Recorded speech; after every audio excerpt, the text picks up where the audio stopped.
Okay, so next muscle group will be lats. So lats are very tight for most people. We live in a sitting world where we're flexed and rotated in.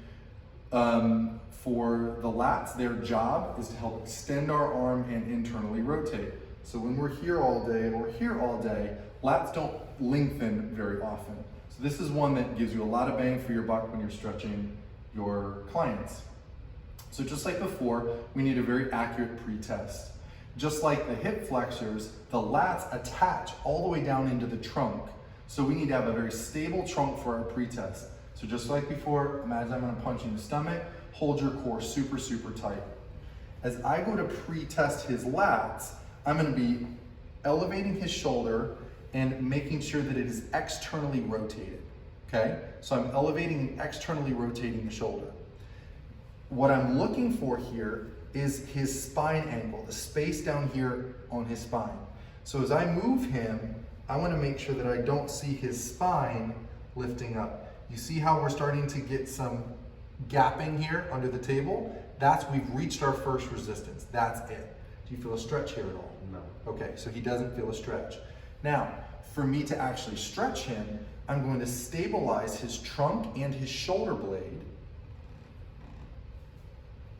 And then I'm going to get into my stretch. Feel a stretch there at all? No.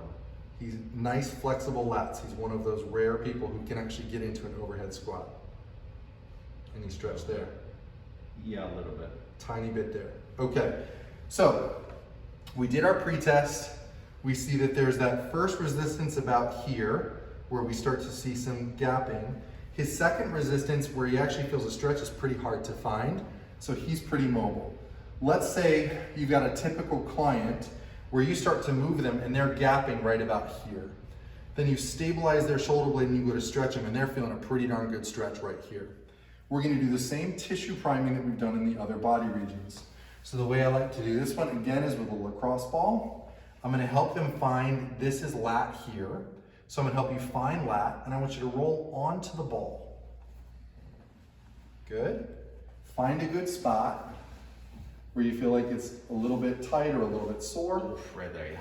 Once you find it, you're just gonna gently lift your own arm overhead, just back and forth like we had done before.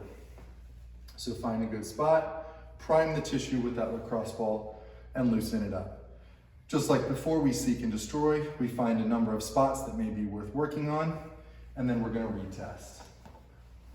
Retest is the same as before, tight, tight stomach, like I'm gonna hit you in the stomach. Watching this to make sure that it doesn't gap till we find our first resistance. And then if we wanna do a stretch from here, we keep the shoulder blade and the trunk stable, get them into that stretch. Just like before, we can do contract, relax.